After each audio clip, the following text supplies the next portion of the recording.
Traders Live podcast. Morning, Marto. How are you this morning? Morning, Chags. I'm well, mate. You? Yeah, good. Mate, note some artwork there in the background. What's going on? Oh, just this one over here. Oh, yeah, I'm a Yeah. collector, mate. I'm a collector of nude art. I don't know if I mentioned that before, but got a real passion for Yeah, okay. I'm sure it's to scale, etc.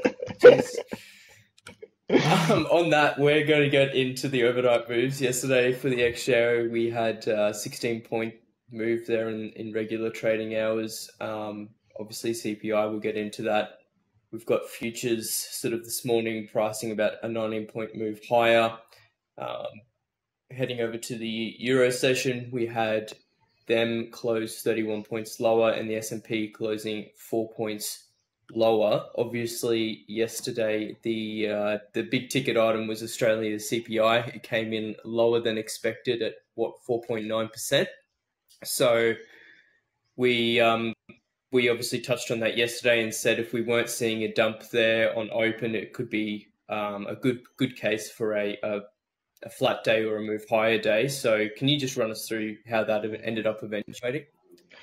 Yeah, mate, you pretty much nailed it. Once we didn't get that, if you look at the historical kind of action of the CPI days, if we don't get some kind of sell-off early, it's a pretty safe bet that we'll at least be flat or higher. So, yeah, from a trading point of view, I think it was pretty straightforward. But we obviously got that little bounce to the high of the day directly after the announcement, and kind of sold off after that. But yeah, it was a very small range for CPI. I think it was the second smallest range that I've got in my data over the last few years. So yeah, kind of a bit of a shrug of the shoulders, I guess, after that. Yeah, okay. No, that's really good. US GDP overnight, we saw that come in at around 2 a.m. our time. That's something that you track and you sort of have a good bull case coming into GDPs from what we spoke about yesterday. Can you just run us through that how that eventuated for you as well? Yeah, that's obviously we ended, I think, maybe a couple of points lower, a couple of points higher. We netted out at the end, but yeah, we did get that bounce into regular trading hour open, and that's yeah, I put up.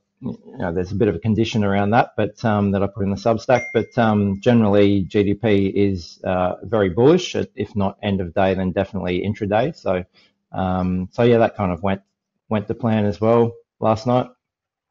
Yep.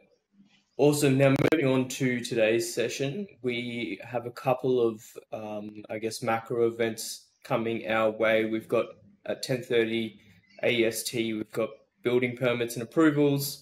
11:30, we've got China. They've got their PMI coming out. 8 p.m. in Europe, we've got their unemployment and inflation, and then at 11:30 p.m. we've got initial jobless claims in the US. So we've got a fairly stacked calendar. There's a few things in there that are of note compared to any others. Is there anything there that you particularly wanted to touch on for traders to look out for today? Today it will just be, obviously it's the end of month trading for the Aussie and obviously the US as well. But we've also got the PCE tonight in the US, which is kind of the big daddy if you look at 100-point moves. So not that I'm kind of predicting that we'll get one, but it's definitely the kind of data release that does have the potential to move market significantly. And after the what do we got, 7 days of consolidation now, stranger things have happened, but normally pretty straightforward to trade. But yeah, something could eventuate based on that tonight.